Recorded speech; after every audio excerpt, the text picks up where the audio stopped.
এইটি একটি হোমিও ঔষধের বোতলটি এখনো খোলা হয়নি। তবে ঔষধ খাওয়ার ঠিক আগ মুহূর্তে সন্দেহ হয় যে নিশ্চয়ই বোতলের মধ্যে কিছু একটা দেখা যাচ্ছে বা বোতলের মধ্যে কিছু একটা আছে।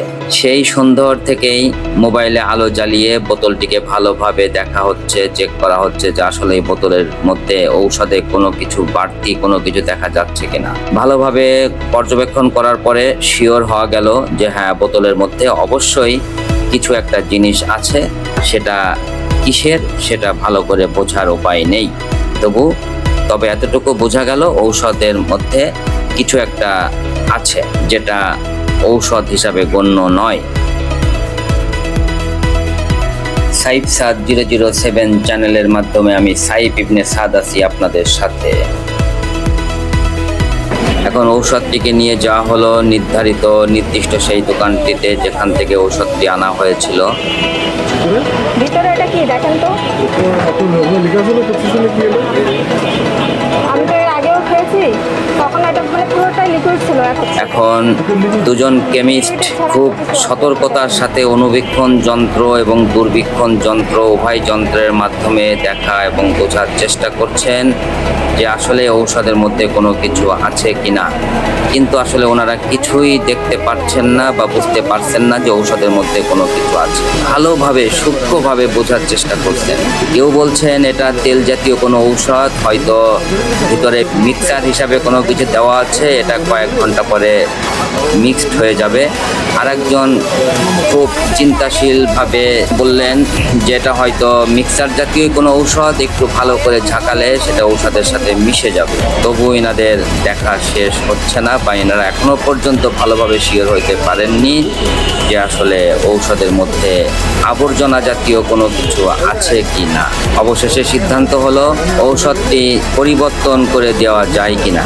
একজন দোকানের প্রতিনিধি সে সরাসরি চেঞ্জ করে দেওয়ার পারমিশন দিবে বা বলে দিতে পারে যে আপনি ঔষধটা পরিবর্তন করে দিন বা চেঞ্জ করে দিন। সেটা না বলে সে বলছে দেখেন তো ঔষধের মধ্যে কি আছে আর দেখেন তো ঔষধটা চেঞ্জ করে দেওয়া যায় কিনা। মানে কত বড় অমানুষ, বিবেকহীন অমানুষ।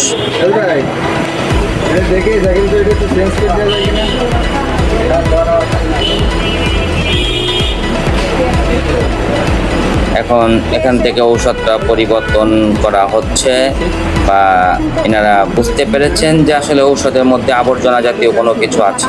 হোমিও ঔষধ কতটা সেন্সিটিভ, স্পর্শকাতর ব্যাপার, পুরোটাই লিকুইড। সেই লিকুইডটা মানুষের সেবন করার মাধ্যমে জটিল কঠিন রোগ আরোগ্য হয়, এই বিশ্বাসের থেকেই মানুষ হোমিও ঔষধটা সেবন করে। আর দোকানদার বা দোকানে যারা ঔষধগুলো তৈরি করেন বা দোকানের দায়িত্বে যারা থাকেন তারা কতটুকু মানে উদাসীন যে একটা শিশিতে ঔষধ ঢালার সময় শিশির মধ্যে কোনো কিছু আছে কিনা সেটা তাদের দেখার কোনো প্রয়োজন তারা মনে করে না, বা ঔষধের বোতলে ময়লা আবর্জনা পড়ে আছে কিনা, ধুলা পড়ে আছে কিনা, এটা নিয়ে তাদের কোনো রকম কোনো মাথা ব্যথা নেই। মানে তারা একটা হোমিও চেম্বার বা হোমিও ঔষধ বিক্রির দোকান করে বসছে, মানে সেটা মানে এই এলাকা ভিত্তিক লোকজনের জন্য অনেক কিছু হয়ে গেছে। মানে তারা তো আসলে ঔষধগুলো ফ্রি দেয়, যার কারণে এতটুকু সরবরাহ করাটাই তাদের জন্য অনেক অনেক ব্যাপার। এই হচ্ছে ব্যাপার। যাই হোক, দোকানদারের মতোই আচরণ করবে।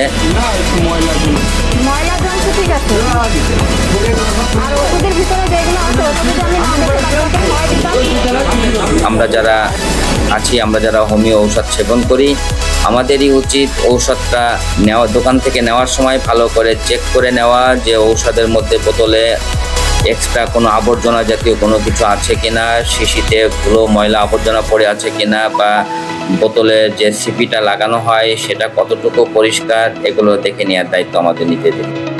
সকলে ভালো থাকবেন, সুস্থ থাকবেন। যদি ভিডিওটি ভালো লেগে থাকে তাহলে ভিডিওটিতে একটি লাইক দিন, ভিডিওটি শেয়ার করুন, আর কমেন্ট সেকশনে আপনার মূল্যবান মতামত, পরামর্শ, আবেগ, অনুভূতি লিখতে ভুলবেন না। সেই সাথে সাইফ সাদ 007 চ্যানেলটিকে সাবস্ক্রাইব করে রাখুন আগামীতে নিত্য নতুন ভিডিও পাওয়ার জন্য। আজ আর নয়, আগামীতে অন্য কোনো ভিডিও করার মাধ্যমে দেখা ও কথা হবে আপনাদের সাথে। সেই পর্যন্ত সকলে সুস্থ থাকুন, ভালো থাকুন। আল্লাহ হাফেজ। আসসালামু আলাইকুম।